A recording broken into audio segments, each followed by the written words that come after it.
Said which one is. Yeah, I know. I'm a moron. It's only people who know that if they're listening to the podcast regularly. Yeah. How is your wooden car, Louise? How's it going?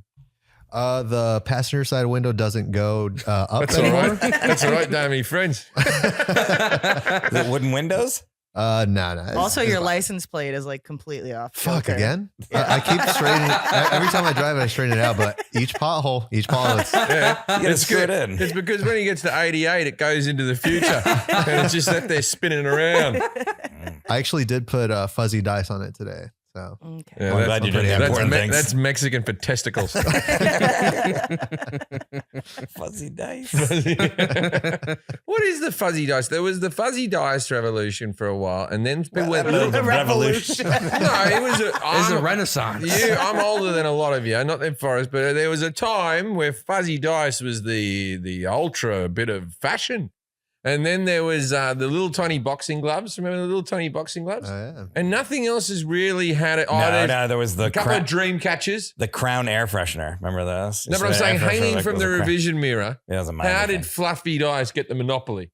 And nothing else is really Because caught you on need since. you need two of things, otherwise it bounces around too much. I reckon a couple of testicles would be a bit of fun. Well, they have them on the trucks. Yeah, truck nuts. Truck nuts. Yeah, they're at the back though, somewhere where you can look at them and enjoy them. Well, if you get a camera and you put it underneath your car, then you can see the Wow. truck. Oh, That's yeah. true. But that's the thing is, Nut it's cam. always these simple, like whoever invented the rock pet or whoever invented the fluffy dice. There's some family now sitting on fluffy dice money. Mhm. Oh yeah. They're killing it. Oh, granddad invented the fluffy dice. We've been really good. Life's been amazing. Yeah, they're sitting up in the Hollywood Hills looking down on the rest of us Yeah. who haven't invented fluffy dice. All of their furniture is made of that same fluffy material. It's all we know. I believe fluffy dice fueled the Chinese army. Now they're a threat because, you know, they were all made in China. You never get a good quality fluffy dice. Has anyone ever had an Italian-made pair of fluffy dice? I've never had a pair of fluffy dice. Probably because they count their numbers differently. What? They don't use the dot system like we do. Oh, do they right, do? right. Oh, there's Hand signs? stars or something. Who doesn't? The Italians. I was like, everyone uses the same dice. No. Italian dice are different. It's just a couple of hands going, "Whoa," like that's two. Like this. Yeah. 4. Yeah, and then 6 just says, you didn't see nothing. They're Italian-American dice, those ones. They're different. Jersey dice. Mhm. Jersey dice, yeah. Jersey dice. So- Good musical. So I've had a fun week. I went to Disneyland and lost my child and another child for one of his friends for maybe 5 minutes. And when you lose a kid, you're not that worried because they're 9 years old. They're going to find somebody. They're going to sort it out. It's not like a 2-year-old standing there. Like this. But I was there. I won't say the name of his mate, right? But I had the mask on, so no one was bothering me in Disneyland. I was just walking around. No one was bothering me. And but then I lost my son, and I was like, Hank. Now it turns out my voice is fairly distinctive. So all of a sudden, people started noticing me. I'm standing there yelling in the middle of a parade. Hank! 2 fucking people stopped me for photos. Stop me for fucking photos when I'd lost a child. And you took the photos with them, didn't you? I did because, you got to be good to your friends. But pick your fucking moment. Why don't you just follow me around until I find the children? Oh, I tell you what, find my children. Yeah, help you look. Yeah, find my children. Then I'll do a video. I'll call your friends a cunt. That's what people come up to me all the time. Can you do a video and say that Dan's a cunt? And I'm like, sure. And then I video and I go, Dan, you're a cunt. And I don't question who Dan is. Maybe Dan's having a hard time. Maybe Dan's sitting there in a chair going through chemo and this is the last thing he fucking needs. But I always help you out. So you stop me in the street, I'll call anyone a cunt. Just get your phone ready, know how to use it, and I'll call your friends a cunt. That's what I do. I give back You all are a the giver. time. I like how you specify know how to use it. Oh my God. But when we used to do the meet and greets and we used to make people take photos themselves, like the person in front of them would take the photo of the person behind them. Now I get Jack to do it for the most part, or someone who works at the theater. I know every phone. Jack I know how knows they all everyone. work. But we used to get people, I'm taking a photo of myself now. Oh, okay, how do I turn it around? It's a fucking iPhone. We all have one. It's also your phone. No. They're in the photo. They've asked another person to do it. yeah. Often it's them just doing the picture. Yeah. But I feel like people are a little bit more savvy. But back in the cold days of 2016, fuck me, we had some problems. What have you got for us, Jack? I have Jack of the Trades. Jack of the Trades. Oh. Fuck. I feel like we're about to Scared get me. sued. I feel like we didn't. Okay. That's royalty free. So we're good. Yeah. That's What from is- Apple. If anyone's suing, it's Apple. I forget what Jack of the Trades is. That's when I give you some headlines of the week, and you guys tell me what you think. All right. First one. Okay. This could be a whole podcast. It could be, but it's just a tiny segment that people will skip. Wow. News story 1. Britney's free. Woo! Yeah, Britney's free. I'm a big fan of Britney being free. I think she should have been free. But I also follow Britney's Instagram, where she's very clearly mentally ill. You're the biggest star in the world. Stop sending naked pictures. You must want attention, Britney, because She's got naked pictures on there? Oh, she's not my naked. word. Check them out. Yeah, she's not naked. What's her handle? What did she post something recently that I haven't seen? Britney Spears, what's her handle? Might be Britney Spears. Yeah. Britney Spears won. It was a joke. Okay. I said that as well. Britney Spears. All right, I'll find you some nudie Yeah, rudies. I'll follow her. Okay, Yeah. so there we go. You're Britney Spears. You're just going off to bed. Oh yeah. There's This is a her picture. baby's feet in her. No. Awesome. I'll find She's you. thinking about having another baby. Oh, no. That's good that she's having another baby. Now, often it's just fun Oh, yeah, things. she got crazy It's eyes. a lot of Britney just It's a spinning. lot of dance videos. Spinning yeah. around like a nut job, right? We've But seen you that, dance. that We've got- doesn't mean she should still be getting all of Oh, her money. no. Whether- I'm free Britney. My It's- favorite were the videos of her like set up with an easel and oh wow, yeah. What's Yeah, where's Britney that up one? to? That's just her cupping her boobs. But you remember those videos where she was like painting and there was like classical music in the Oh, background yeah. and you expect it to be some like really good painting and then the reveal is like a 3-year-old dude. Yeah. It's just butterflies and you're like, huh, okay. She does a lot of these where she just kind of rocks back and Okay. forth. Yeah. That's So, her, that's her move. what, is that the biggest star in the world? Just I don't know. She's I not don't the biggest follow star her, in the so I didn't world, realize that no, she but was. that's a lot of. There we go. No, there she is. She's not naked. She's got tiny flowers on her. Yeah, because she'd get deleted from Instagram. This is why, if she was fully naked, I'd say don't give her her money back. She's not ready. The little flowers are the only thing that's keeping me going. Yeah. I think Britney should have her own money. It's her money to piss up the wall, and I'm looking forward to her Brewster millioning this whole fucking thing. So we're going to find Britney by the side of the road with a bit of cardboard going, oh, No. used to be. No. But She's got tons of money. Well, who Well, she doesn't have now. a husband? Who's the baby? She's engaged. Whose baby is that? To who? I don't know. I don't know, She she's- knows Sam something. she knows Did babies. she have Yeah, a she baby knows with Kevin babies. Federline? She never Yeah, had she a, had 2 kids. oh, with Kevin Federline. Yeah, with Kevin Federline. Federline, Yeah. But they're like I just followed her. teenagers She now. got a follow. So She'll be good- happy. Good luck to you, Brittany. I follow you. 36. My wife's a big fan of your music. We listen to you in the car. Good luck to you. Good luck to you. Wait, she's gonna be a chef. She's It going to says be everything. artist, mama, pray every day, chef in the works. She's taking a cooking course. Yep. Okay, That's well, what she that's did. good. That's the first thing she spent her money on. Frozen dinners. They should have that. Yeah, there's that Amy's brand. Not that good, but if you had Brittany's I think frozen burritos, I think she should have a restaurant that just serves asparagus, and it should be called Spears. Mm. no, it could be spears, but it could be all different kinds of spears. There's like Kebabs. things that are on spears.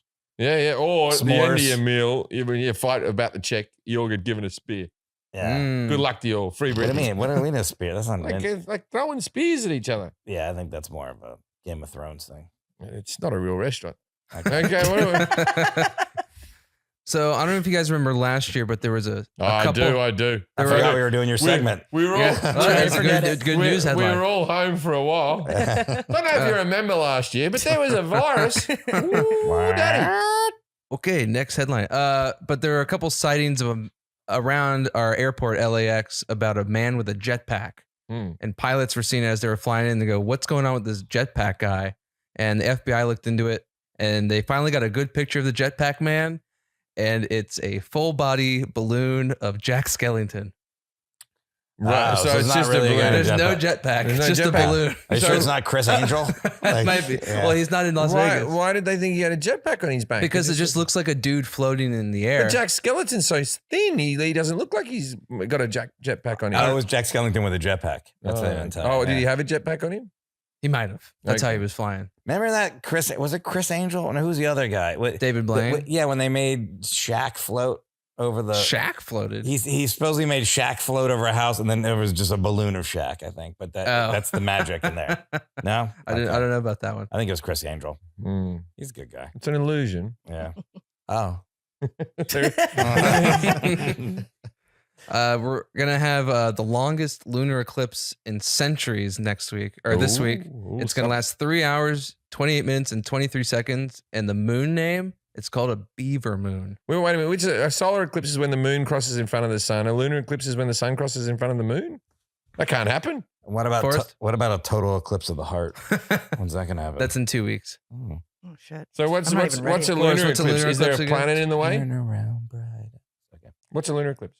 A lunar eclipse? Yeah. I don't know anything about eclipses. Yeah, the solar eclipse is Jackson one with the article. over is there the was- moon crossing in front of the sun. What's a lunar eclipse? Or I is it think the a same thing? lunar happens at night, right? Lunar eclipse occurs when the moon moves into the Earth's shadow. This can occur only when the sun, Earth, and moon are exactly or very closely aligned with the Earth. So That's we when the won't- moon looks kind of like really orange. We won't. So we won't see the moon. We will see. No, It'll it's gonna be like reddish orange. a beaver moon. You'll see a beaver moon for 3 Why hours is it and called 20. Beaver Moon? I don't know. I don't know how moons get their names. They always have some crazy names. There's like a blood wolf moon. Next week on the podcast, we're all going to be talking about the red moon. That would have been Blood moon. Wait, what'd you say? Blood wolf moon? Blood wolf That moon? sounds way cooler than beaver moon, though. Yeah, Yeah. beaver moon's hilarious. Beaver Moon is like Beaver moon's hairier. Yeah, it's like when a girl moons you out of a car window, but she bends over a little too far. Me and my brother at one stage when I was young, we got very into mooning people, and my brother had just got my What brother. do you got into it? Well, my brother had just gotten his license, and we did a lot of trips to like basically the Australian equivalent of 7-Eleven, which they have loads of now, but they didn't have them back then. And we're getting a lot of Slurpees. That's all we needed to drive to, you know. Like my brother had his license. Do you want to go get Slurpees? So we get in the car and off we'd go. We go to McDonald's. We go get But a you knew Slurpee. you were going to be mooning people. Well, that we grew tired of all the Slurpees and the Big Macs. And then we found out that on Sunday we'd read in the newspaper where all the weddings were going to be. And we would drive. This is very complicated, actually. Yeah. So Scott was 16. I was 4 years younger. So I was 12 or something like that. So in a $400 car, not safe, we'd find where the weddings were. And then I would drive by with my ass hanging out the window. So fun times were had by all. Yeah. Well, just by you and Scott. Yeah. Until I got a bit of rice caught up there. People were Expanded.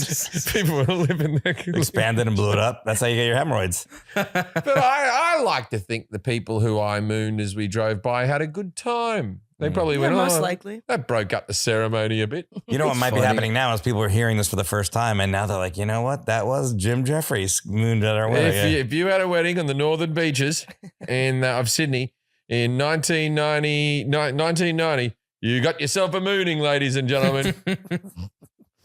No, we didn't do that much, maybe 4 times. That is a lot, We though. got really into it. That is a lot, though. It's all in one day. Yeah, a couple of them were. Mm. Wow. We really found those weddings. Segment is going gangbusters. It's just going as you good. We're predicted, getting a lot of chats in here. It's good. Yeah, But of also, chat, you have a little moon. chit-chat. You moon out like a moving vehicle. It feels a bit. You're not stable. Yeah. It's a drive-by moon. Flopping by. You have to brake fast. Yeah, yeah, yeah. Dangerous. I wouldn't do it in America. You'll get shot. In Australia, Maybe. it's a much more innocent mooning country. Get It's a knife. stabbed. Yeah. I haven't been mooned very well for a few years. I think now. mooning's out of fashion. Yeah, I think it's done. you'd be done for sexual assault now if you mooned Yeah. someone. Yeah. And back Yeah, in the probably. day, it was just a laugh. But what, back then, Watching a teenage boy's ass hanging. I was going to say, that's pedophilia. I did. I You're did the it. victim. I did it, and everyone else got arrested. Don't look at my ass. Perv.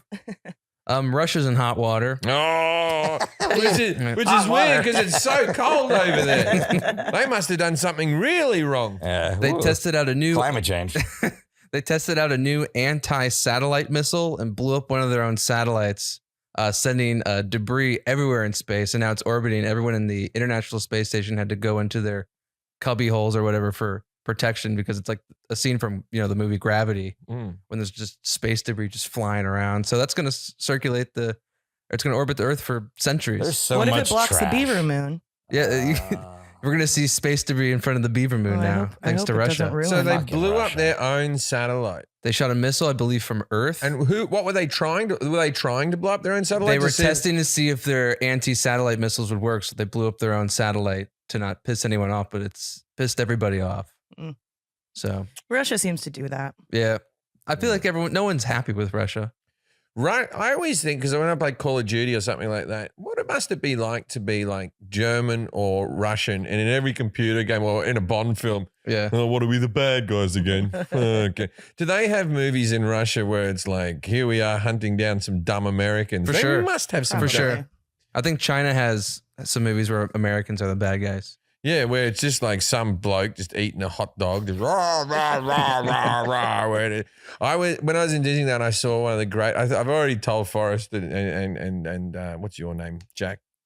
I've already told Forrest and Jack this story, but I saw it. Whenever you're in like Disneyland, you see all those fat fucks, right? Fat fucks who are on their mobility fucking scooters. I'm all right with the elderly. Right? You want to go sit out with the grandkids, but it's just like, I don't want to walk. Then no Disney for you. If you can't fucking walk it, you can't fucking do it. And you gotta be 60 or over to have the mobility scooter. Anyway, so there was some Midwest fat fuck on his fucking scooter. How do you know he didn't have a disability? He was about 350 pounds. Yeah. And also this T-shirt says he didn't have a disability. That he was just a fuckwit. Not disabled, just fat. His T-shirt said this. His T-shirt, he had like the straight out of Compton font. You know how a lot of people are like straight out of whatever, straight out of prison, straight out of Sydney, straight out of whatever. Yeah. He said his T-shirt went straight out of Patience Yeah. with liberals, right? What? You can't add a bit on the bottom, the with liberals bit. You can only have the block letters. If your parody doesn't fit within the parameter of the words, you can't just go with liberals and cunts and the fucking woman down the road. That's every conservative comedy shirt. It's I just know. way Yeah. too much info. Oh, you know what? And I'm not. Look, I consider myself. I'm a bit out of patience with fucking everybody. Everybody fucking annoys me.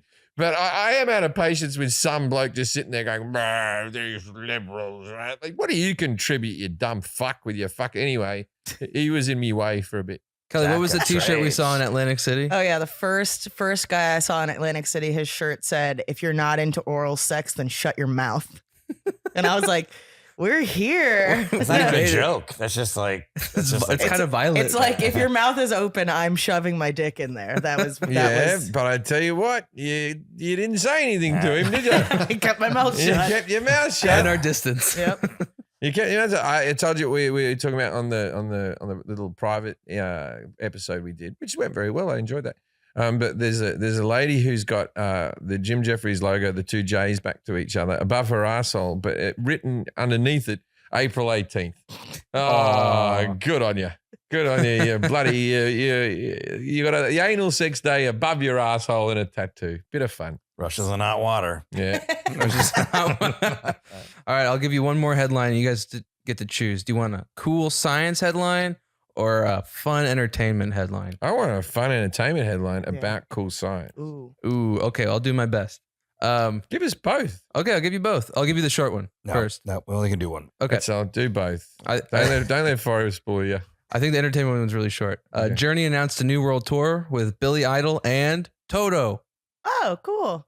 Yeah, Wait, right. wait, Well, 'cause- who was the band? Toto? Remember, Journey. we had Steve Journey. Lucas. Oh, Journey. We had Steve We had Lucas in Steve- our Oh, podcast. I thought you said Germany has announced a new world tour, and I go, oh, what happened the last time they did it? You know what I mean? Yeah. Like, you They don't call want them them. tours now instead of wars. Well, what's Yeah. interesting about that is because Steve Lukather's son Trev is engaged to the keyboardist from Journey's daughter. Whoa. I think his name's Jonathan Cain. Mhm. But they're engaged, so I wonder if that's how the tour came about. It's like, hey, we're gonna be Dang. family soon. Might as well That's a fun tour tour. together. Fun tour. My friend Nick Daly, who played Rodney on Legit, he came to the show the other day, and he had his birthday just recently. And the thing that he wanted for his birthday more than anything else, the Steve Lukather biography, man. Oh, really? Yeah, he got it. That was his best gift. There's a photo of him on Instagram. Like, yeah, I got it. Oh, I bet I could probably get something signed for him. Yeah, he'd love that. Okay. He'd love. There's an episode in fucking in Legit when we wanted to do this thing with Dan Ratzenberg where Rodney was on the whiteboard writing something down, and then John was going to come over and do a diagram of that was length of time of your relationship versus blowjobs, like how they go down with this graph. Yeah. And so I'd written out this graph for John to write, and I said, And I said, Nick, you just write something on the other side. And I said, Nick, write whatever you want, right? And so John's like this, and he goes, and Nick's standing in the way of what's written there. And this actually happened. When you watch the footage, it actually happened because we didn't know what Nick was going to write, right? And it was like this. He goes, hey, this is the amount of blowjobs you get, and then when you're in a relationship, and then eventually you're dead, and this is a picture of her dancing over your grave. And we're all like, oh, like this. And then Steve goes, what are you trying to tell us, Dad? And then Nick moves out of the way, and then John just reads it. Docking rocks. Like Nick likes old school rock and roll. He's docking, man. Deep he cut. Likes docking. And I was like, who's docking? And Dan Bacadell looked at me. He's so much angry. He goes, you don't know docking? It rhymes with rocking. Yeah, it was rocking with docking. Was I think the way they said it. Yeah. Yeah, he likes docking. Never heard of it. So if you can get me an autograph of docking as well. Yeah. At first I have to find out what that is, and then I will get right on that. D-O-K-K-E-N. Yeah. Oh, Dockin. Okay. Dockin. Yep. Docking. I have seen that. Docking rocks. Give us the last one, Jack, and then we'll start. Last one. A new state of matter was discovered called superionic ice. And basically at extreme pressure. Why did you put the inverted commas? Because I have it quoted on here. Okay. I just read exactly You what I'm did saying. one of them too, just the end. Because this one's sweaty. Oh. Basically, at extreme pressures, ice can remain solid but have a temperature hotter than the surface of the sun. And the ice isn't clear; it becomes like black because light interacts with it differently. So it explains like how the core of like Neptune and Uranus and ice planets exist. I think it's cool. Great. Told you we should have done one. I told you. That was a legitimate yawn. But as it was coming to me, I thought, I want him to hear it. Told you we should have done one. Let's start the podcast. No, we started. You got to do the ads. You don't know the ads. Ladies and gentlemen, Christmas is coming. And good health starts with good habits. Quip makes it easy by delivering oral care essentials you need to care for your mouth. The Quip electric toothbrush is loved by over 7 million mouths and has time sonic vibrations with 30-second pulses to guide a dentist-recommended 2-minute clean. That's what they recommend. I sing half of Happy Birthday. A lightweight and sleek design for adults and for kids with no wires or bulky charges to weigh you down. A multi-use travel cover that doubles as a mirror mount for less clutter. Reusable handles in a range of sleek metal hues, including best-selling all black. That's your number one. That's the one I have. That's the number one, the all black after the rugby. And the all pink. It's a good one too. Mm-hmm. You can picture them right now in your mind. Oh, yeah. I don't have the pink one, but like I feel like I know exactly what it looks like. Oh, yeah. As well as bright plastic colors sure to pop to your bathroom counter. On top of your toothbrush, you can upgrade your Quip with the new smart motor to track and improve your brushing with the free Quip app, which is especially great for getting kids excited about brushing their teeth. My kid uses this. Yeah. My kid uses this. It's cool because you can earn points and like kids love streaks. This is a game changer. Yep. My kid's brushing his teeth properly. You earn points and consistent brushing, which earns more amazing rewards like free refills, products, Target gift cards, and more. Beyond the brush, Quip has everything you need to build a complete routine.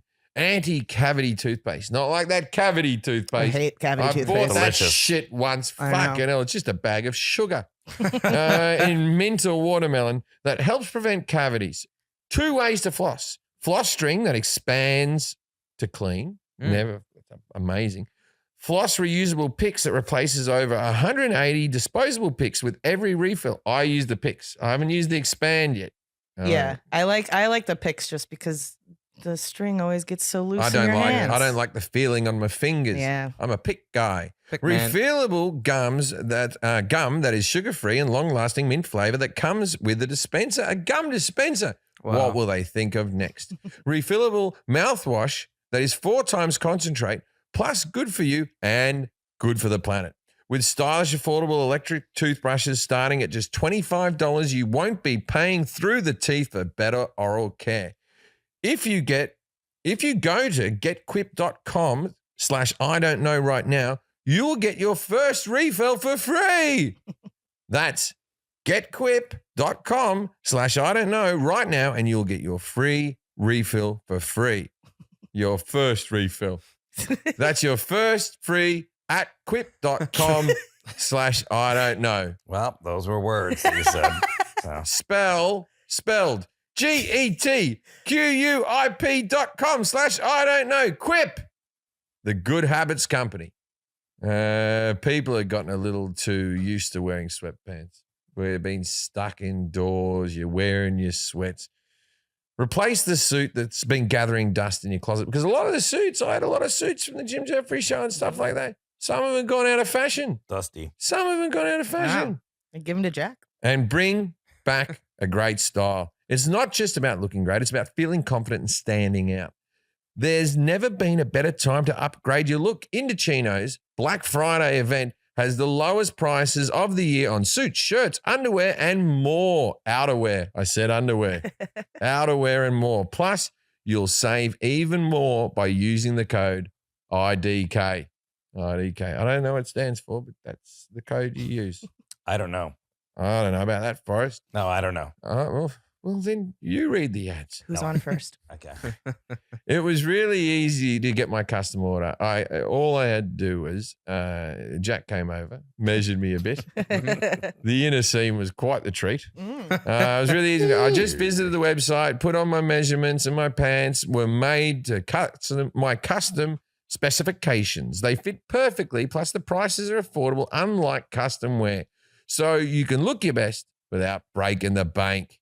Indochino offers completely customized suits, shirts, casual wear, and more surprisingly affordable prices. Get a wardrobe personalized to your style and taste without spending a fortune. Measure yourself on the website. It takes 10 minutes. 10 minutes is all it takes. Maybe 11 minutes if you're slow, 9 minutes if you're fast. Mm-hmm. When I say slow, I'm talking about physical movement. Then wear your suit out of the box in 3 to 4 weeks. Every piece is made to your exact measurements, and you can customize every detail. Choose everything about your suit, from the fabrics, the lapels, the monograms, and statement lining. You can create a suit that fits you and your style perfectly. The best part is Indochino suits start from just $2.99 and shirts from $45. And all customizations included. And that's a really good price, right? Like suits are expensive as hell, I assume, right? Get out of here. That's bargain. Get away from video calls and back into looking and feeling amazing. Indochino's Black Friday events run from November 8th to November 29th of this year. Doesn't go the whole year. Save even more and get $50 off any purchase of $3.99 or more by using the promo code IDK at Indochino.com. That's $50 off your purchase of $3.99 or more at INDOCHINO.com. Promo code IDK. Okay. Please welcome our guest today, Catherine Monroe. And now it's time to play. Yes, no. Yes, no. Yes, no. Yes, no. Judging a book by its cover. G'day, Catherine. Thanks for being on the show. I've been told that you stayed up very late for us and you're in Austria right now, and that you're an Australian in Austria. That must be fun. That's right. That must be yeah. Always the two countries are named so closely together, and they hold so much things in common. What's in common? Well, the spelling's almost right there. Yeah, okay. Exactly. I always say that's the reason I moved here. The paperwork was easy. Yeah. Okay, you've got pictures of Austria behind you. You're fully into Austria. You're right there. There's nothing I can tell from behind the thing. Okay, so you're a very poised person. I'm going to say that you're a professor, that you lecture people. You have to ask questions. Are you a professor who lectures people? I have, and I do teach people, but I'm not a professor. Oh, not a professor. Are you involved in the world of science? Yes. Okay, the world of science, which is everything. Yep. What we're going to talk about today, you use every day, I would imagine.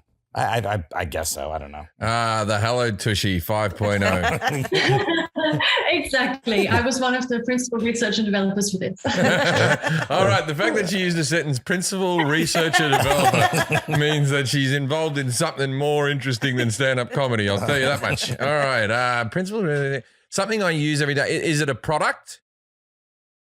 It's in very many products. Oh, it's in very many products. Okay. So it's Big a hint. it's a thing. Okay. So is it? Are you an expert in? We've done water. Water.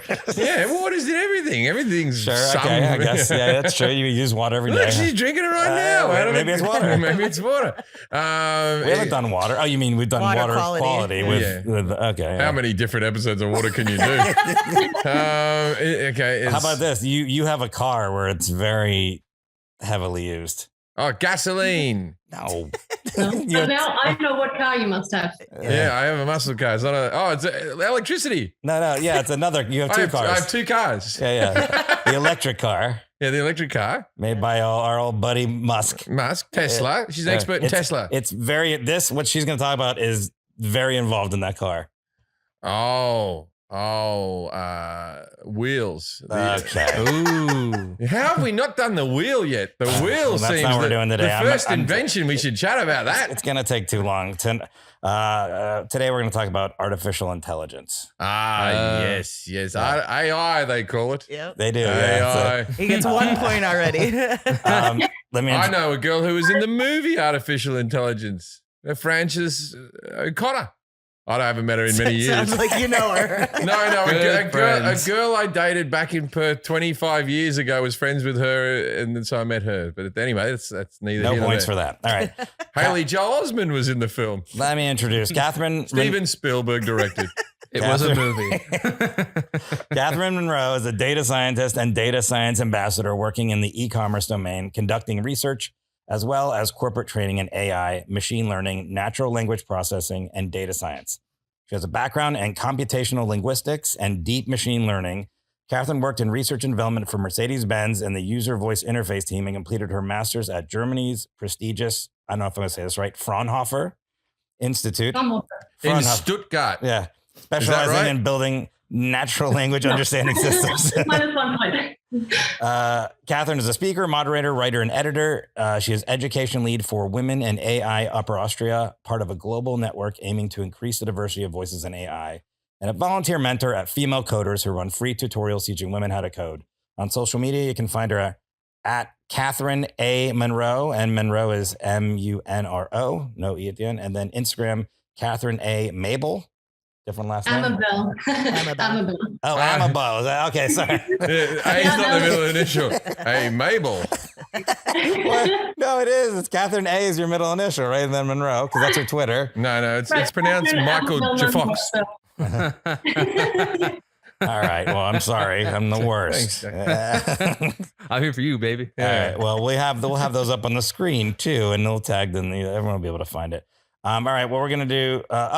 Catherine, just tell us a little bit how you got into AI, and then you ended up in Austria and all that stuff. Yeah, so it's quite complicated. I mean, I tried and failed like 5 different degrees, wasn't sure what to do. Found linguistics in the end. Thought that was awesome. Studied that at Newcastle. Jim, maybe you know it. I do.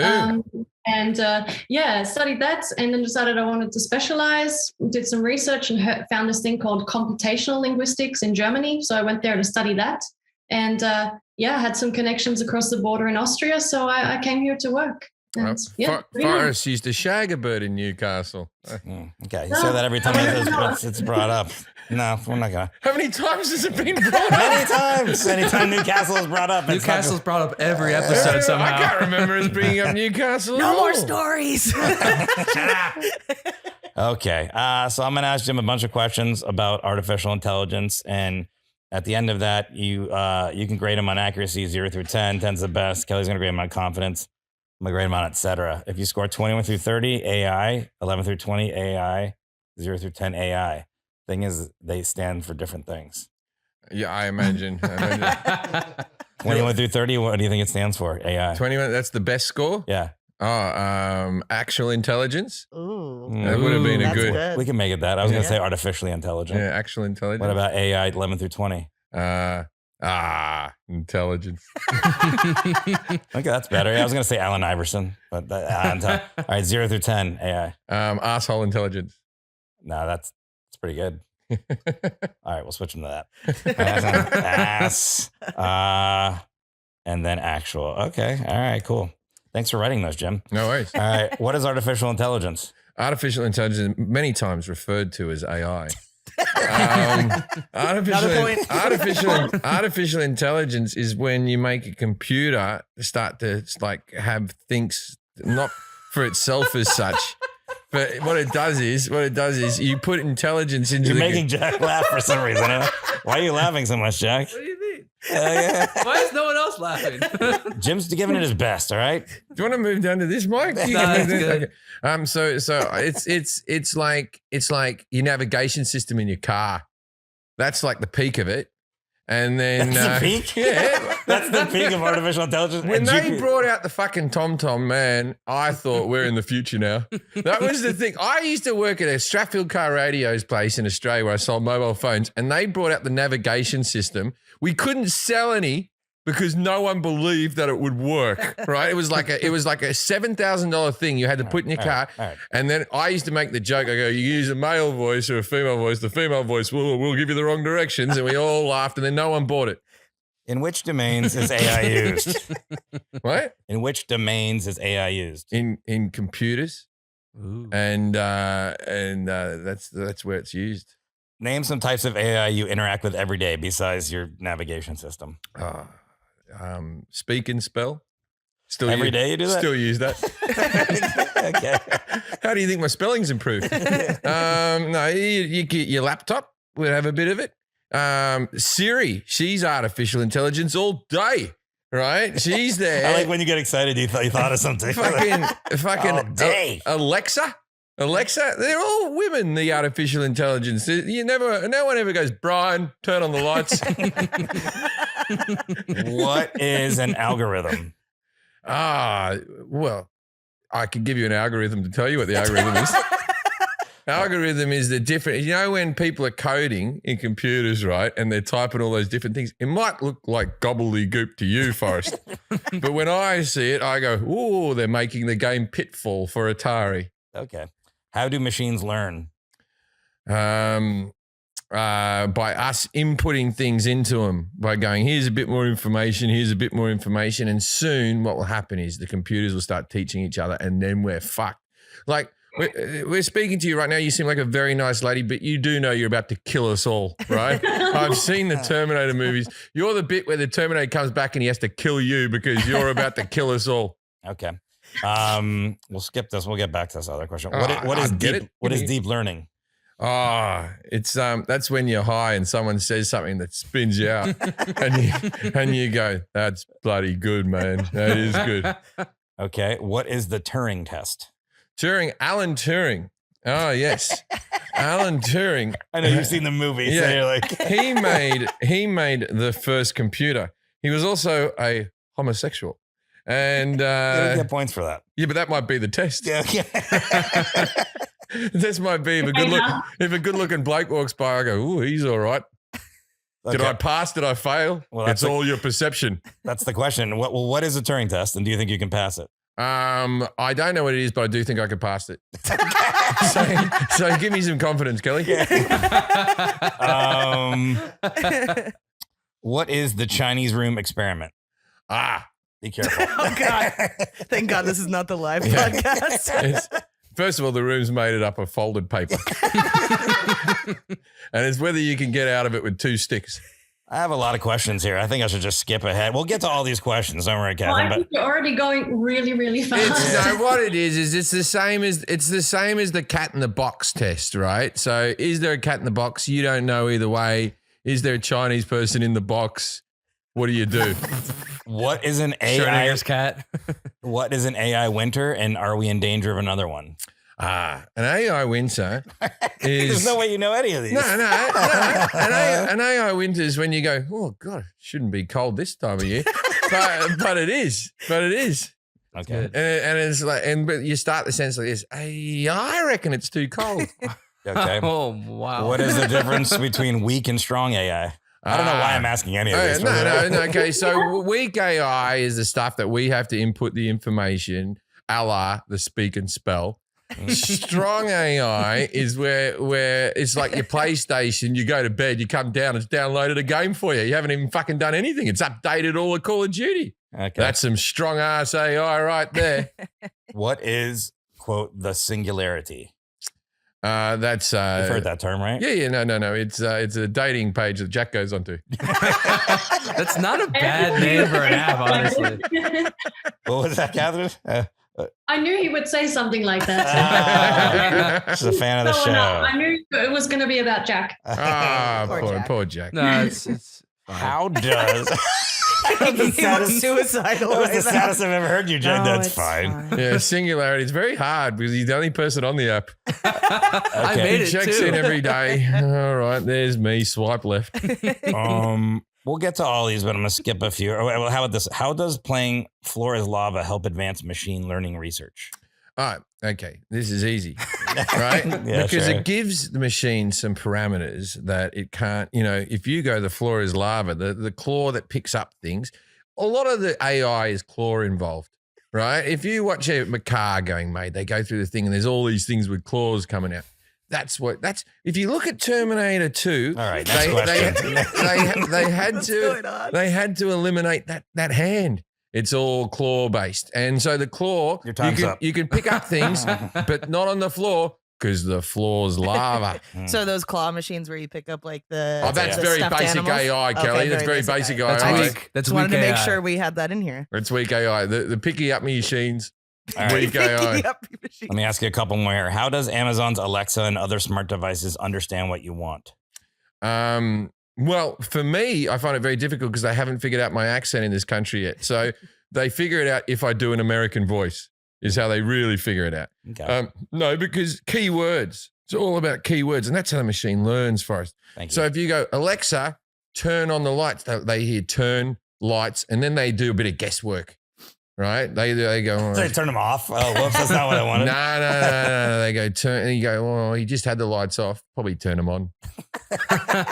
Learning. Wow. Yeah. Here, I'm gonna ask you two more of these. I don't, and we'll I get don't to all use any these, of those, but- I don't use any of them. My wife just looks at the phone and goes, Siri, set my alarm for 4:45, please. And it just fucking does it. I go to and Siri, and the phone just stares at me. It's probably in the settings. What? Oh, what it's is? I don't know. I move with the future. What is the trolley problem?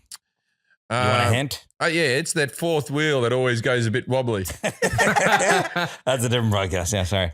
Okay. No, give me a hint on the trolley problem. I'll tell you. It's related to autonomous vehicles. Oh, okay. So when you got like your Tesla and your Tesla knows how it's driving and stuff like that, it can pick up cars, but it can't pick up trolleys, man. Okay. Can't know if recognize that's right. trolleys. It's in my car. Like I like to look when you go through. I was in the car with a friend of my son's, and he goes, "I know a great hack for this car, a little Easter egg for this car." And on the Tesla, if you hit the auto drive, which you meant go twice, 1, 2. If you go 4 times, 1, 2, 3, 4, like that, it'll start playing the More Cowbell sketch, and the road will become rainbow.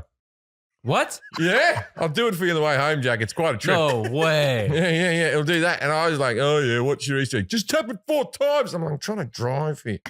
What is That's awesome. algorithmic bias and why is it dangerous? Okay. It's the same as, if an algorithm, okay, so let's say when you get your credit score and it starts saying that you haven't got enough credit because you haven't got credit to begin with. So the computer is biased against you, but it doesn't know you in person. So if you met me, when I first tried to buy a house, I couldn't buy one because I didn't have any credit cards because I didn't need them because I had money and I was just taking money on my ATM. But then I had to get a credit card to build up my credit to be able to do it. You see what I mean? So the machine was biased. The computer says no, right? So computer says no in comparison The to Radiohead album? if the computer just got to know me, it would have said yes all day. Yeah. Would have said yes all day. It's up for debate. All right. Last question. Will AI steal your job? Not necessarily your job, but jobs. Have you seen Siri do a stand-up set? Fuck, it's some boring ass shit. Well, I mean, in general, the world's like You know when jobs. people tell you to turn the lights on all day? What's all that about? All right, Siri, you fucking hack.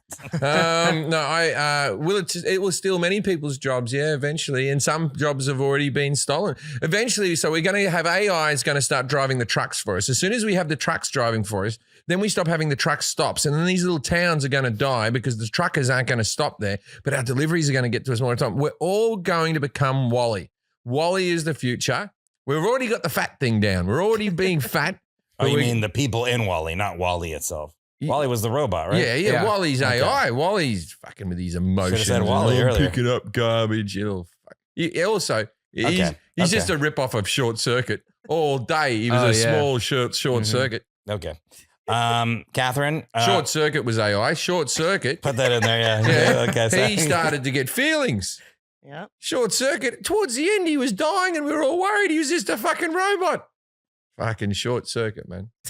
Hi, Catherine. So how did Jim do 0 through 10, 10 being the best on artificial intelligence knowledge?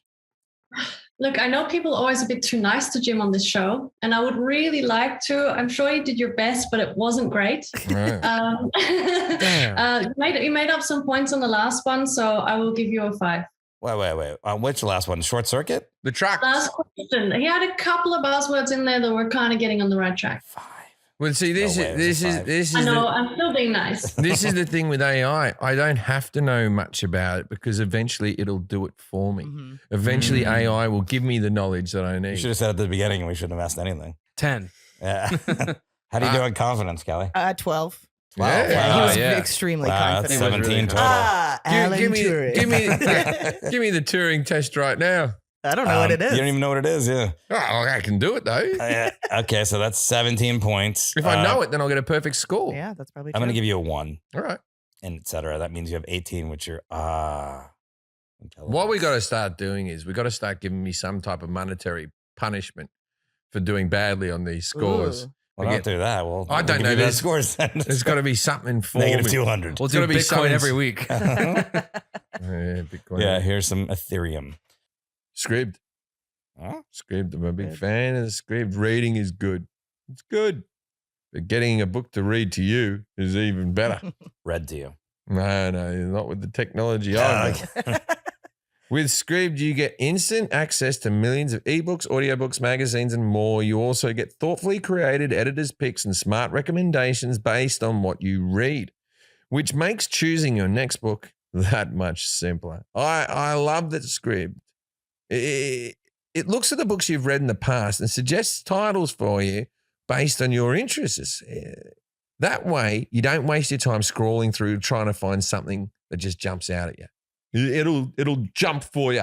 Yeah. And it'll go, It's "Here like you go." it's like all the time you spend on Netflix trying to look for a show. It's like you spend an hour trying to look for something, and now it gives you suggestions based on things you've watched before. Same thing with this. With Scribs, the world's most fascinating library is at your fingertips for just $9.99 a month. $9.99 a month. Enjoy all your interests in any format with millions of ebooks, audiobooks, magazines, and more. You enjoy instant access to Scribs' entire library for less than the cost of a single book. It couldn't be simpler. No complicated credits or additional purchases. With Scribs, you can access the latest digital library in the world right from your favorite device. Automated suggestions that are hand-curated picks make choosing your next book easier than ever. Easily switch between titles, genres, and formats right from the app. And discover must-read new work from celebrated authors like Roxane Gay, Charles Yu, and more. Thought there was going to be another name in there, didn't you? Premiering exclusively. I just like that you on repeated it like you Scribd. know who that is. If you don't into Charles Yu, I don't want to Yeah, talk to. okay, him. there you go. Yeah. All right, good one. Right now, Scribd is offering our listeners a free 60-day trial. That's free. That's free books, man. Go to try.scribd.com/Jim for your free trial. That's try.scribd.com/Jim to get 60 days of Scribd for free. Bespoke post this fall, as you get back up into the swing. Oh, I thought it was an actual fall. This fall, as you get back into the swing of things, Bespoke Post is here with new seasonal lineups of must-have box of awesome collections. Bespoke Post partners with small businesses and emerging brands that bring you the most unique goods every month. No matter what you're into, Box of Awesome has you covered. From autumn craft beers to cozy threads and camping gear essentials, Box of Awesome has the collections for every part of your life. To get started, take the quiz at boxofawesome.com. The answers will help you get the right things in the box. So you want to be honest. You want to be honest in that thing. Don't try to act highfalutin about things you don't like. It's a cool, like, so basically you take the quiz, it shows what your interests are, and there are like, for $45 a month, you get a package every month, and it's like, sometimes it's like cocktail making kits with like tumblers, or there's like a weekender bag, or like some sort of Swiss Army knife that's really cool. So I actually subscribed to this 2 years ago, and I used to give them out as gifts every month. There's like really good stuff in there. You should have a hot sauce pack coming. Right. Oh yeah. Hot sauce thing and a packet of Preparation H. That's what I get. They release new boxes every month across tons of different categories. It's free to sign up. You can skip a month or cancel anytime. Each box only costs $45, but has over $70 worth of gear inside it. Plus, with each box of awesome, you're supporting small businesses. 90% of everything that comes in your box of awesome is from a small up-and-coming brand. So you might find out something that you love that you didn't even know about. Get 20% off your first monthly box when you sign up to boxofawesome.com and enter the code I don't know at checkout. That's boxofawesome.com, code I don't know. All right, Catherine, let's get to these questions here. What is artificial intelligence? Jim said is when you make a computer think. Navigation in your car, peak AI. What'd you say, TomTom? TomTom. Yeah. What is artificial intelligence? Well, I mean, it's a little bit tricky to define because different people have different answers, but very generally, it's about trying to simulate or mimic natural intelligence, which would be like what we get in humans or animals, but instead in machines, and in particular in computer programs. But one of the reasons it's tricky is that the definition kind of keeps shifting. Like what we used to consider AI back in the 1950s, these sort of simple rule-based expert systems, we wouldn't really consider them AI anymore because we've come so much further. So it's a bit of a shifting goalpost, but yeah, that's general. Is a calculator AI? No, I would not think. I've always been amazed by those things. Yeah, I mean, you've really got me there. I don't know how they work, but they've been around before AI was able to do that kind of calculation. So they must work some other way. Do you remember in an Australian high school when you got to about year 7, you went through year 1 to 6 at carrying the one and all that type of stuff. And then like in year 7, they gave you a Casio calculator that we all have the same calculator. And then you were like, why the fuck did we learn all that shit before? This thing's marvelous. I'm going to pass every exam. But then the problem is everyone's got a calculator. Oh, God, I didn't pass that. Well, because now you know how it works. So you need to know that. What if you're on a boat and then you didn't have a calculator? You need to calculate something. I reckon there'd be a lot of pi involved in AI. I reckon I can't remember what pi was used for, but 3.14. Okay. Add a point. In which domains is AI used? Jim said computers. Well, he's not wrong. Basically, I mean, the bulk of the answer for this one, I would answer in the next question about the types that you interact with every day. So, I mean, I just brainstormed a bit of a list of AIs that I guess you would use every day. And you got some of them, like definitely Siri and Alexa and stuff, talking to your phone. When you search the internet, like when it's auto completing your queries and actually serving the results. When you're consuming stuff on Netflix or YouTube or on Twitter, like it's protecting you from hate speech and things like that. Online shopping, products being recommended to you, your self-driving car, your spell check, your automatic email categorization, maybe if you unlock your phone with your face. So, yeah, I mean, that's heaps of domains, and then maybe some others that are not every day for you, but it's like defense, medicine, logistics, retail. Yeah, it's all over the place. Netflix, when that used to be more like you could comment under things and you had to go on your laptop, and then it was like these things, and you had to press shows you like. Now it's not so much as it shows you what you had to go thumbs up for that one, thumbs up for that one, thumbs up for that one. When that first came out and they were starting to suggest TV shows to you, I had my first Netflix special, and Netflix announced that it wasn't for me. My son was very young at the time, so I think I'd been watching a lot of kids programs, but they went, "You won't enjoy this." Maybe they were right, though. You don't want to watch yourself. I didn't watch it, so that's a good point. Is a speak and spell AI? Jim's really been high on that. I've never heard of Speak and Spell. Sounds like a kid's toy, but It is. Okay. Could a kid's toy help ET get back to his planet?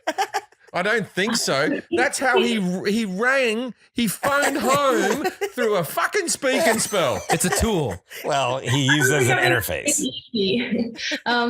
But spelling correction definitely. So this is powered by a language model. So yeah, you model the probability of different words in a language, and so it can use that to suggest corrections and stuff. I'll tell you how Speak and Spell work. They'd go spell cat. And then you'd go K-A-T, and they'd go, you're wrong. It knew shit, man. All right. Yeah. What is an algorithm? Jim said, when people are coding, it might look like gobbledygook to you, Forrest, but they're making Pitfall. You remember the game Pitfall? Yeah, I do. It's on an Atari. It would be a bloke swinging a vine over Alligators. over a hole or jumping over some alligator heads. That didn't happen by itself. What is an algorithm? Let's just explain that, because that can't be. Yeah, I mean, it's a bit like a recipe. Basically, it's a set of instructions that are written in code for a computer to execute something. Okay. That's Pitfall. You know what? Getting back to the last question we asked, I do enjoy it when some people get upset when things are suggested for you to buy, but I like that. I like it too. Yeah. Oh, no, they know me. Yeah. I went through a run of hot sauce. Fair income. I bought one bottle of hot sauce, and then they kept on suggesting different hot sauces. I got about 7 brands. Sneakers for me. They're always like, oh, you like sneakers? And they show me they always know what kind I like. And I enjoy it. At first, I didn't think I was going to, but. The thing is, they often show you the ones you've already bought, and I don't know why that is. I don't know why they're not intelligent enough to figure that out, but I get that all the time. They haven't brought it into the prostitution world. They've never gone, here's a blonde, you like them? Well, I don't think that's legal. I don't know. That's what I've heard. I mean, they on certain websites that I'm sure that you are partial to, they definitely would use recommender systems. Oh, no, the porn sites definitely, they know what's up with me. They know what's up with me. They suggest the right things. I go on the Pornhub and I'm like, oh, it's just nice that you care. How do machines learn? Jim said by us inputting information into them. Then the computers start teaching each other, and then we're fucked. Correct. Yeah, I mean, the start of the answer, I was so hopeful for you. It sounded so good, and then it went a bit pear-shaped. But like the simplest methods are often based on statistics. So like spam detection in email, you count how many emails have the word Viagra in them and how many of those are spam. And then you do that for every single word in every single email in your training data set. And then when you get a new email that has the word Viagra and some other words as well, you can use the probabilities to say whether it's. Well, we've lost you. We've lost you. One second. One second. Can you hear us? You just nod your head if you can. Oh, we can't hear you now. We can't hear you. We have a thing, a computer program in our podcast. If Viagra's mentioned 4 times. Wait, talk. It has to shut down. Is it plugged back in? See, we can hear you now. Yeah. I'm not. You cut out right after spam and Viagra. Is it possible for you to remember the whole answer to that question again and start from the beginning? Okay, great. You can just start from answering it. Yeah.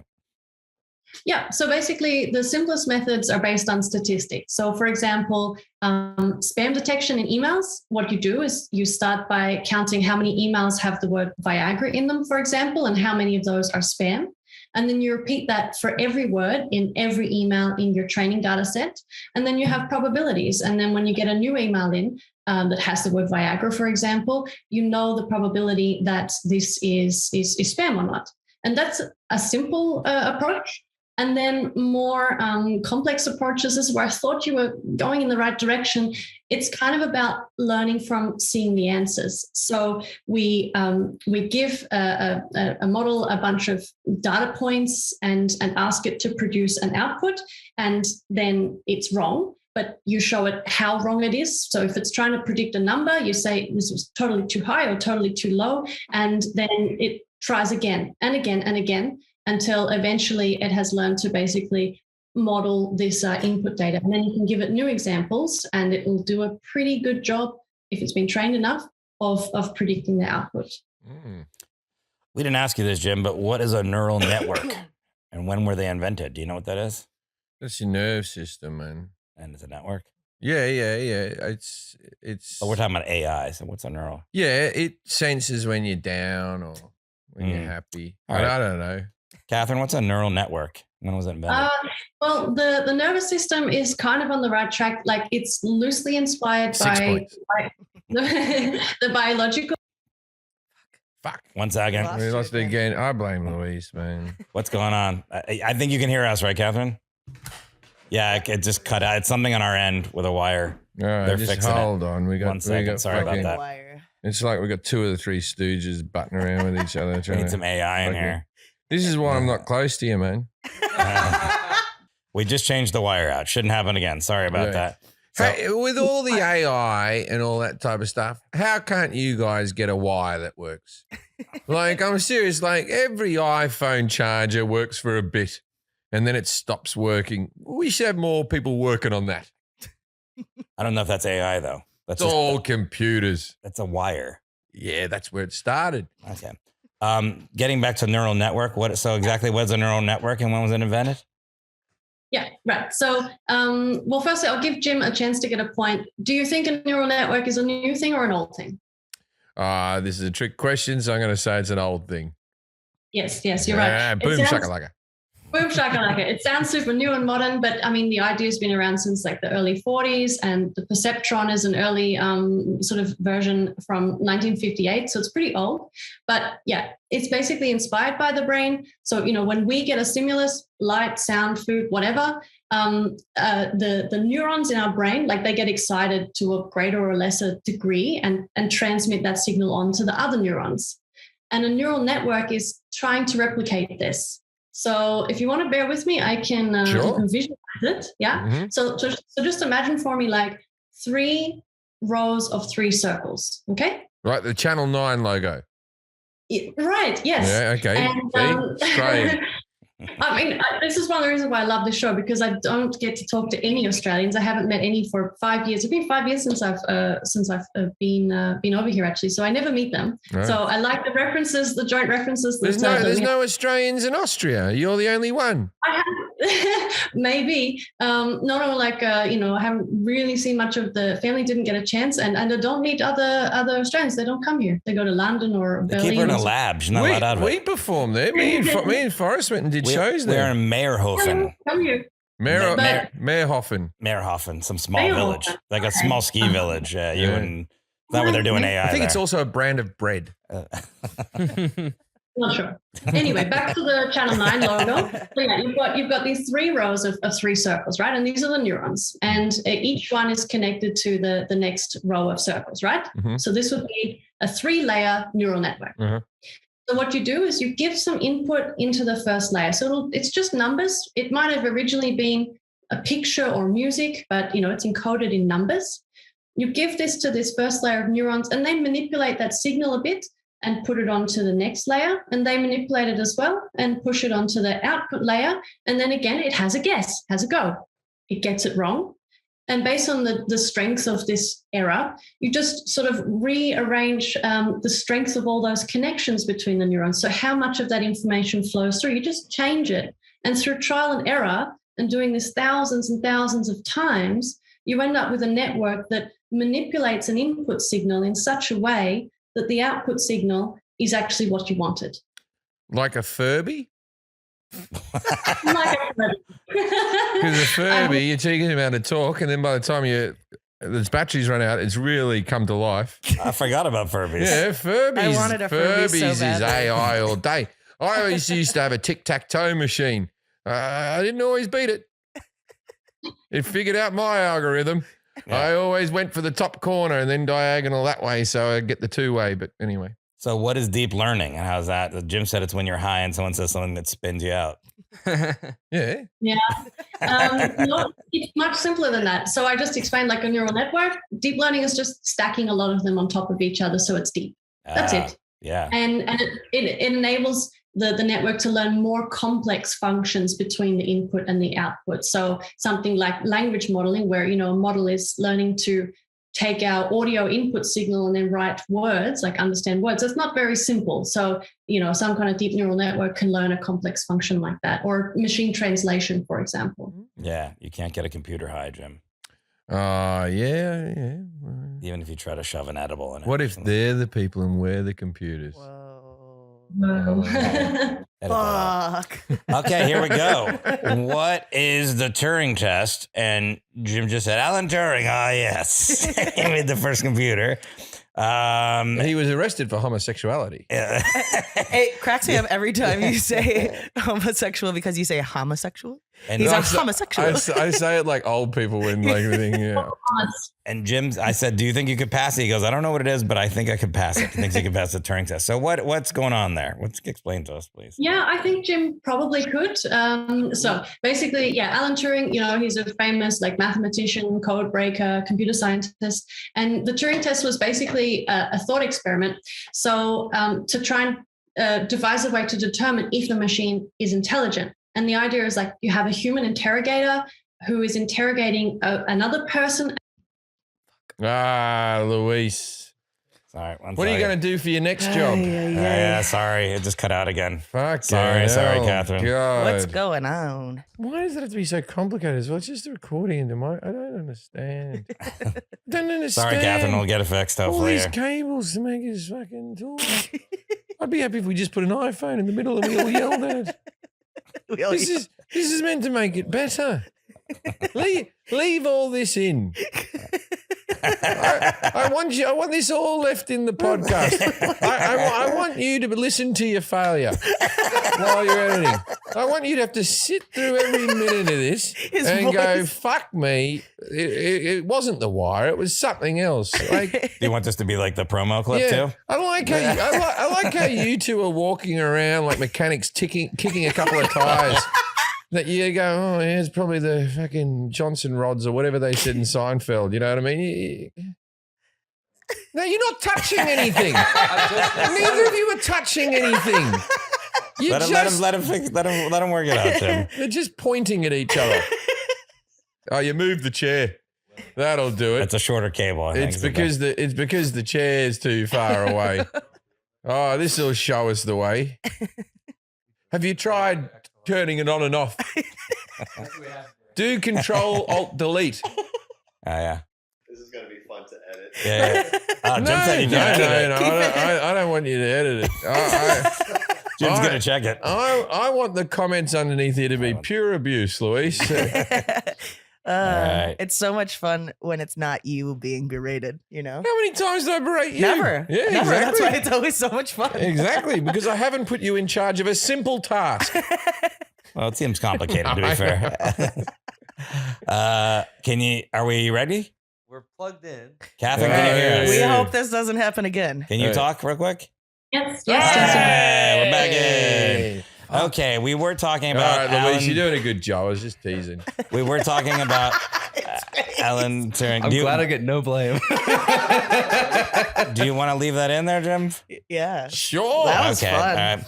We were talking about the Turing test and Alan Turing, and then you got cut off because the wire went bad. So if you could just tell us a little bit about Alan Turing and the Turing test again, please.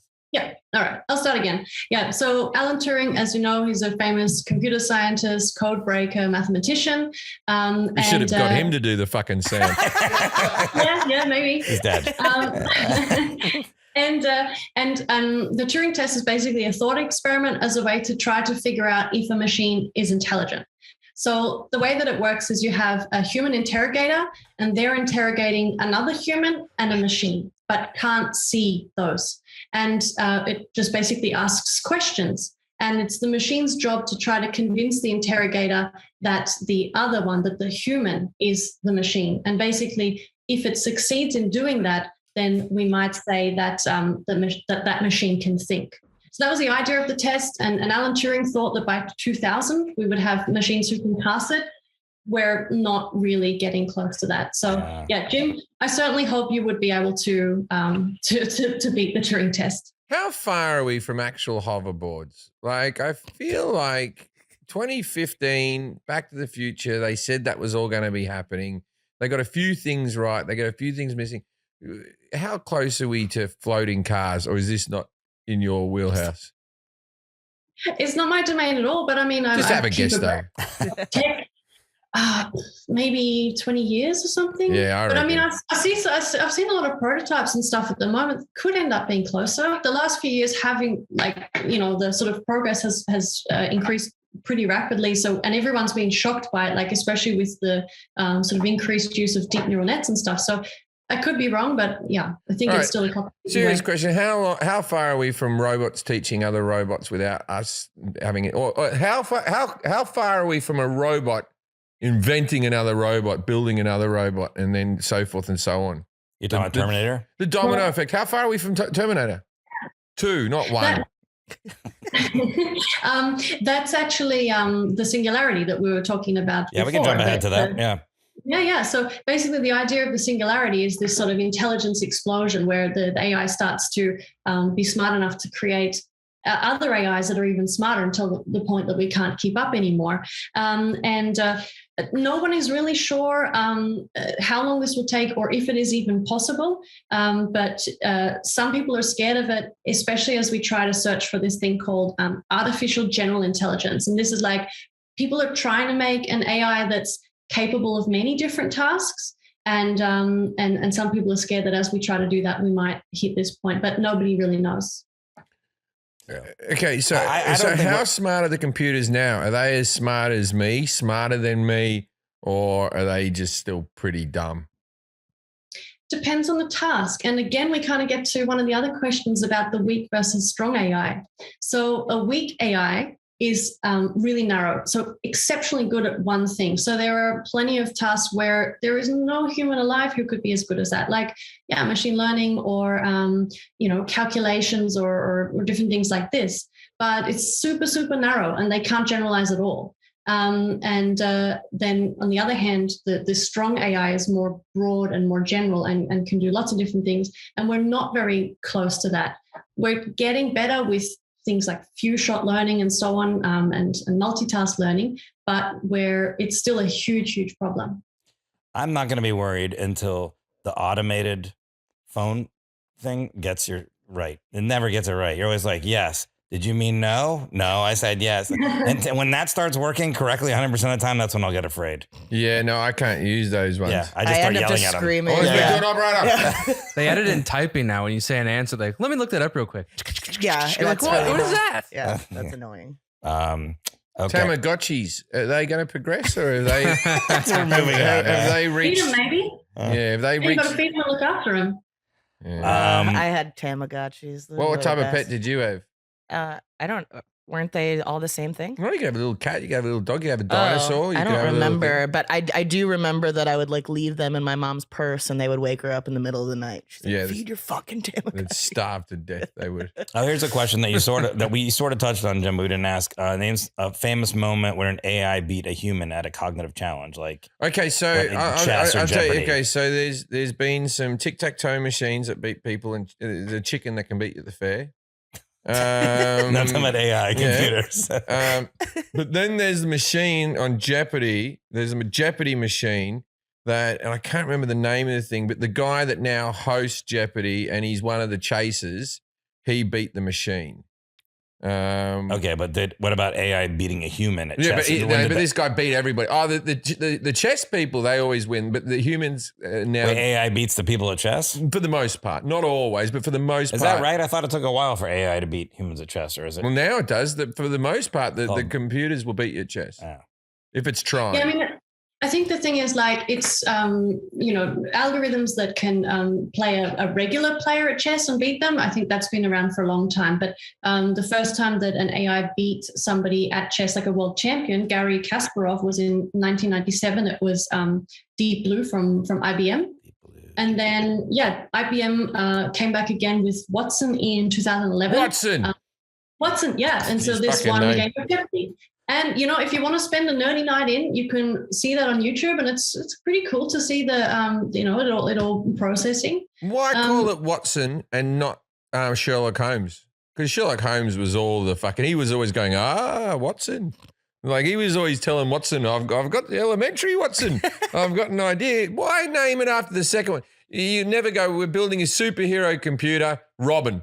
You never do that. You call the fucking computer Batman. Why call it Watson and not Dr. Sherlock Holmes? Because it's your sidekick. I don't even know if it was named after this. Could have been something else.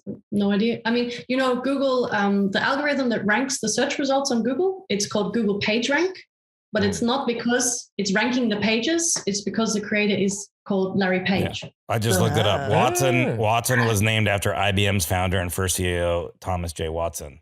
Yeah, he was the assistant of Sherlock Holmes. Oh, sorry. Okay. Yeah, not Thomas J. Sherlock. Before that, he did that for a job. My bad, I'm an idiot. So Watson beat the people. Like, he didn't beat everybody. Somebody beat him because isn't Watson basically just like Google? Like, they ask a question, it worked really fast. It went through all the things on the internet until it found the answer. Is that what happened with Watson?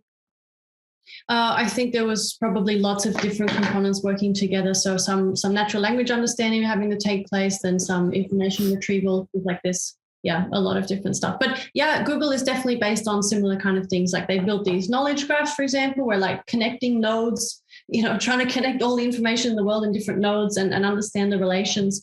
Yeah, it's a super interesting and like ongoing problem that they would have definitely been working on back then as well.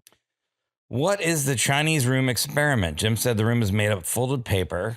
You get out with 2 sticks, and it's the same as a cat in the box test. Yeah. And then just a bunch of question marks.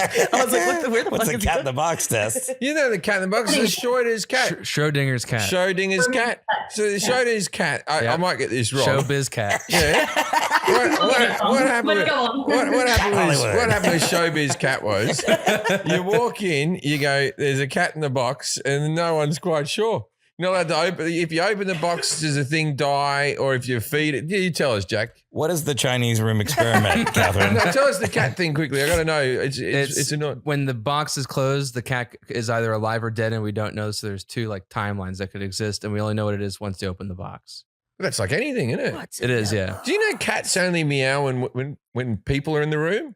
When they're just by themselves, they never meow to each other. Well, that's like when if a tree falls in the forest. No, you can videotape me. You can leave like a camera in there, and they just walk around like that. And then we walk in there.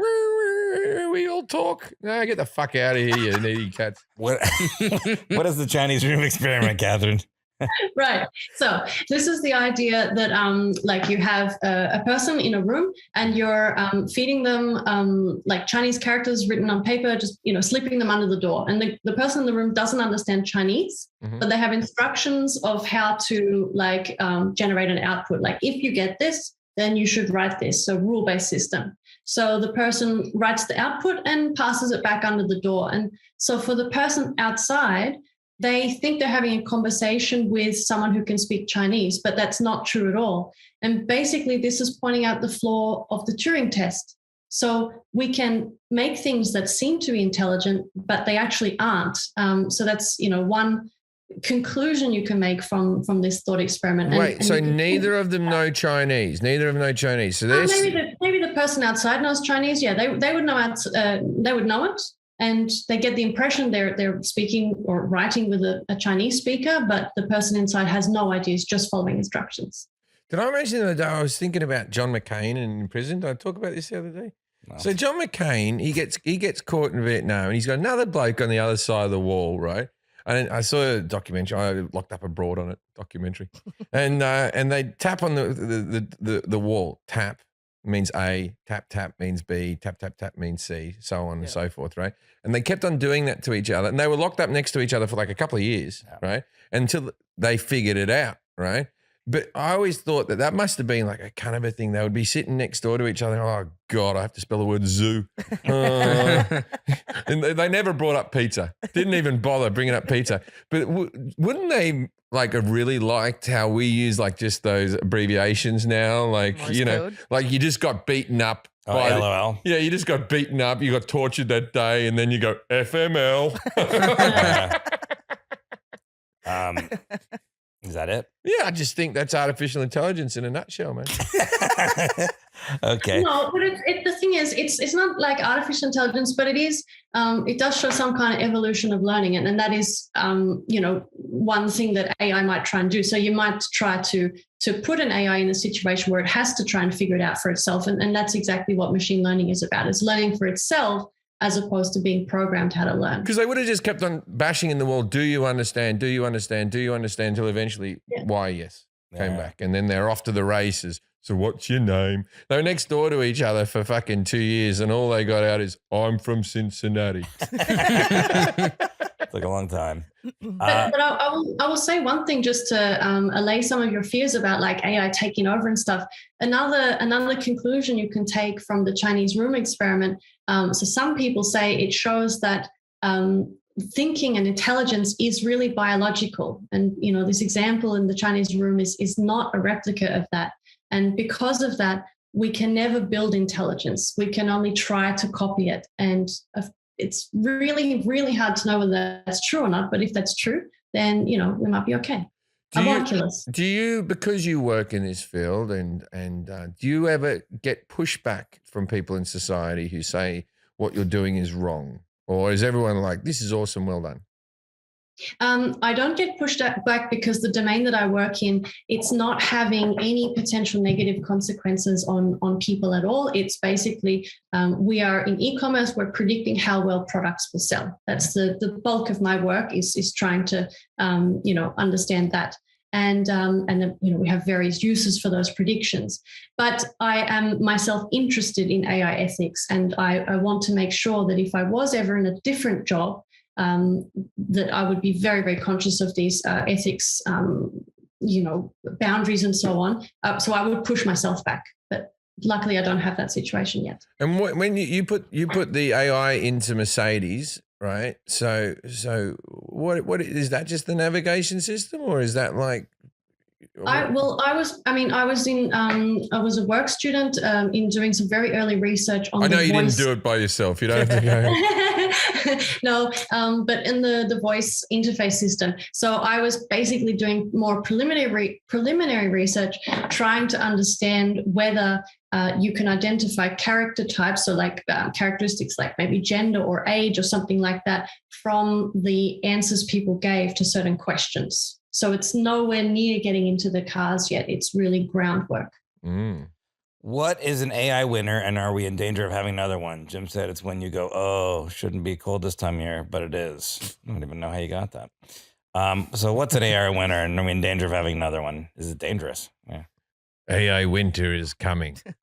Basically, these were periods in the past where there was just too much hype, too much investment, inflated expectations, and research was simply not able to deliver because AI is really hard. Like it's ludicrous now, but a fun fact, there's this really famous quote from this bunch of scientists in 1955. They wanted to make a summer school on AI or something like this. And basically they said, we think it's a problem that can be solved in one summer. And this is ridiculous. It's so hard. And what happened in the past was, people's inflated expectations were not met. So funding started to dry up, research started to slow down, and the whole thing kind of went underground for years. And a lot of people see similarities to the situation at the moment. It's definitely a hyped topic, and there's insane amounts of money being invested by venture capitalists and so on. So some people are worried we will get an AI winter again because it's still hard.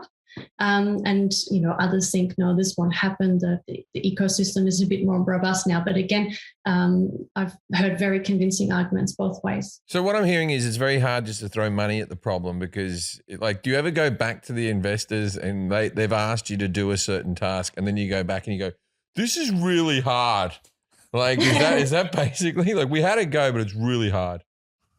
My specialty is natural language processing. It's kind of one of the things that is a love-hate thing about it. Language processing is really, really difficult, and you end up getting stuck in trying to, increase your precision, but then you wreck your so-called recalls. Okay, I'm going into too much detail, but it is super hard. This does happen a lot, and I'm sure that there are awkward conversations like this about where are the results. This might sound a little bit bigoted, but always a good way to start it. You've already done the Chinese room. Is there a language that lends itself to teaching a computer AI quicker? Like is English better to do it? Is German better to do it? Is there a thing, or is there some languages where you go, oh, don't do it in Thai. It's a fucking waste of time. It's too difficult. Or is, do you understand what I'm saying? Like, does it lend itself to a language? That's a really great question. The only thing that springs to my mind as maybe easier is Esperanto, because this was a human designed language. So I presume that it's a bit simpler, but otherwise all languages have their own little irregularities and so on. So they're all difficult. Certainly some languages pose more challenges than others. So English is a pretty simple language compared to say German or Finnish or things like that. But at least all those languages have the benefit that, for example, every word is separated by a space. Right. And that means the very first step, which is just literally getting all the text data and cutting it up into words to analyze, at least that's kind of easy for us in something like Mandarin. The characters are put together and there is not necessarily one way to separate those characters. So even just getting the individual words out of a sentence can be really tricky. So yeah, there are definitely languages that are more difficult than others. Reckon the hardest languages for AI is anything that involves that must be hard to get across. Hey Siri, what way to my house? No, you don't know what you're talking about, Siri. I also like that you thought we knew what Esperanto was, by the way. I knew. Okay. Yeah, no. Jim doesn't Okay, know. I'm sorry. Hey, it's Spanish, man. It's not Esperanto. It's a Spanish what's Toyota. Esperanto? Yeah, Esperanto. Yeah. Yeah, Toyota. I'm saying what is Esperanto? So yeah, I mean it's She it's just a called language. you an asshole. Sorry, no. I said it's German. I've been here too long, so when I realized, I was like, that's what you mean. Ach so. No, it's it's a designed language, so it was designed to be easy to learn. And designed by who? I don't know, a person with too much time on their hands. I'm not sure. I reckon. How much do you reckon if we started up a new language, if it would catch on, how long it would take? A long time. Hundreds of years, right? Thousands, maybe never. Yeah. Okay. We talked about we can barely speak English. I know, don't think we're going to come That's up our new language. I believe the whole world should have the same language, but I think we can't do that until the whole world figures out PowerPoints. Until we can figure out plugs. We all need to have the same plugs. I thought you meant the presentation software. I'm traveling around trying to charge me phone up. Oh, it's a different plug here. Why? Stop doing that. Wait, you don't think we should all have the same language? No, I think we should. No, Catherine is saying. Yeah. Definitely not, because languages are really valuable and they keep delivering valuable in ways that we don't know yet. Like an obvious example is medicine. So some of these small languages, like in the Amazon, they know about plants that we don't know that could, contain the cure for cancer or something. And sadly, a language dies about every 2 weeks. And every time a language not dies, fast enough. Oh, come on. Like fucking Welsh has been on life support ever since I've been born. And they're still harping on with that crap. They got 4 L's in a row. Yeah, Morons. Welsh, they're not going to discover any medicine, Welsh. So if you put the leek in the soup. I never thought about that. The medicine. Yeah, okay. All right. Because I'm almost on that camp. All right. So what is the difference between weak and strong AI? We talked about that. What is singularity? We talked about that. It's not the dating page that Jack goes to. That's funny. Yeah. How does playing Flora's Lava help advance machine learning research? Jim said easy. Gives the machine some parameters. Picky uppy machines. Weak AI. No. I got kids. I know the answer.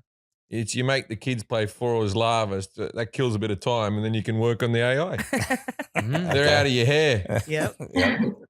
Yeah, no, it's a good thought. But let's take another example with the kids. If the kid hurts themselves, then they'll probably learn not to do it again, right? Hopefully. So, they trip over. I don't know. My kid keeps answering back and I keep hurting him.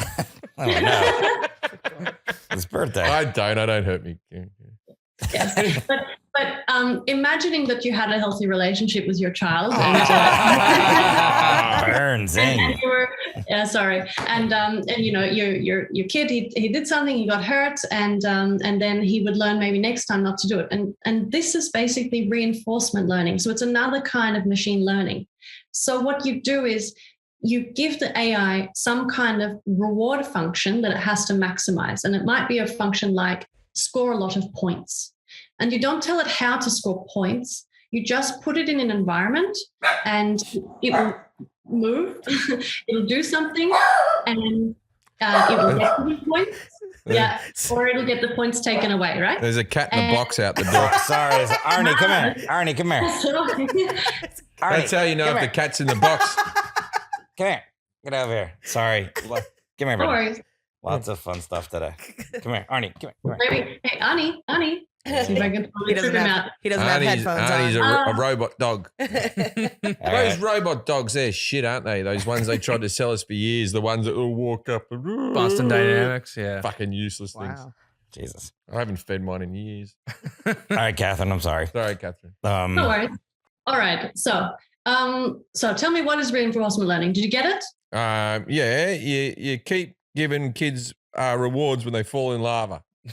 You give them rewards when they do something good, Okay. and you maybe give them a punishment when they do something bad. And it's the same with the AI. And so it learns to achieve this goal. And it's super useful in things like recommender systems, like recommending content that you might like. It could be used there, or in share trading. Some people will try to teach like a stock trading bot through reinforcement learning. That'd be a good one. Where it's super hard, because I mean, if it was that easy, people would just do it and make a ton of money. So it's hard because there are so many factors that influence the stock market. Like the whole world is super complex. But yeah, this would be an idea. So the reward function would be, hey, make me a ton of money. And so it would learn, if I buy this stock or sell this stock, and the money goes up or down, it learns to maximize this reward.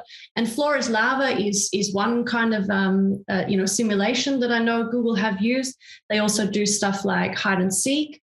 That's really cool. You can look that up on YouTube, because these little simulated creatures, they really learn to work together, and then they even end up learning to lock the seekers in, like to build a structure around the seekers so the seekers can't move, like after thousands and thousands of iterations. So there's lots of interesting uses for reinforcement learning.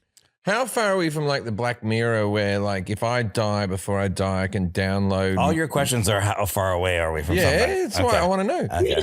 Okay. So like from, if I'm about to die, I can download myself onto a computer, and then in a way I can live forever, even though I won't be alive, but people who like me can come and visit that computer. That might be a very lonely ass fucking computer, I tell you that for nothing. Well, we could make a language model based on all the language that you normally use. And we would be able to make a deep fake based on your appearance and stuff like that. So we're telling you how to simulate it for a while, but without any new data, you're never going to, change and develop as a being. You're always just going to end up saying the same old thing and the same old thing over and over again. Right, well, that's pretty much what I do now. It's about 25 words. Yeah. It'd be called Computer Under Natural Torrents. Cunt, the machine. Yeah, just came up with that. Yeah, I don't know. That's as good as I could have done. I was been thinking about that for about 30 seconds. How does Amazon's Alexa and other smart devices understand what you want? Yeah, well, the first thing I have to say, Jim, I have totally the same problem with you with the language recognition. They don't get my accent. Yeah. So that probably indicates that they haven't been trained on enough Australian data, so spoken language data. But basically, first you have automatic speech recognition that'll turn the input signal into text, because that's what the computer can work with. And then what it tries to do is do natural language understanding. This is my domain. So simultaneously, it's trying to figure out, what domain are you in? Like maybe this is a travel-based request or an entertainment-based request. And then what is your intent? So if it's travel, it might be book a flight. And if it's intent, it might be play a song. And when it's figured those things out, then it knows what it needs to know to be able to finish your task. So like if it's a travel domain and the intent is book a flight, then obviously it's going to need to know what's the airport you're leaving from and where are you going. And so then another neural network will try to label every word in your utterance with as many slots as it can that it needs. And it might ask you for more information, but until it's basically got all this information from your original unstructured utterance into a structured thing called a semantic frame. And then it's pretty simple. This information is used to query an API. So like basically access a publicly available sort of interface to say a travel website, and it will query the website for the flight that you want. And the API will return a result. And then probably natural language generation will be used to turn it back into a text. And maybe even it'll be spoken aloud with speech generation, which would again be taken care of by probably. I want you to repeat this answer now, Jim. What you do is you talk to Alexa and it finds your flights, man. Yeah. Okay. Trolley problem. What is the trolley problem? Jim says Tesla can't recognize trolleys. Bang right in them. Well, that's the shopping carts. Oh. We call them trolleys. Well, we call them trolleys. I'll give you Or a trolley hint. like ding, ding, ding, I went the don't know. trolley. I don't know. Like a I tram. think so. Exactly. Yeah. So think about it as a tram, and now think about it that we said it's an autonomous vehicle problem. Yeah. So the vehicles, they don't like trams, right? Because they're not cars. Same answer. Yeah. Autonomous. Okay. Everyone knows Okay. that autonomous cars are racist as fuck. Yeah, that's When it true. comes to other vehicles, they're just like, oh, I don't even want to know you, man, with Wooden your cars. wooden car.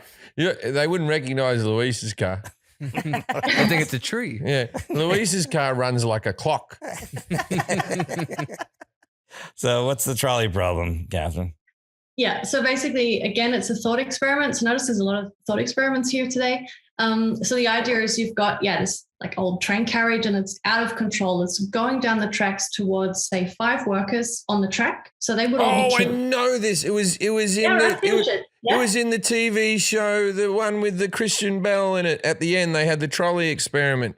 And so, They're shaking The her Good head Place? now, I feel like. do you plow through a whole lot of people, or do you turn and die and you save all those people?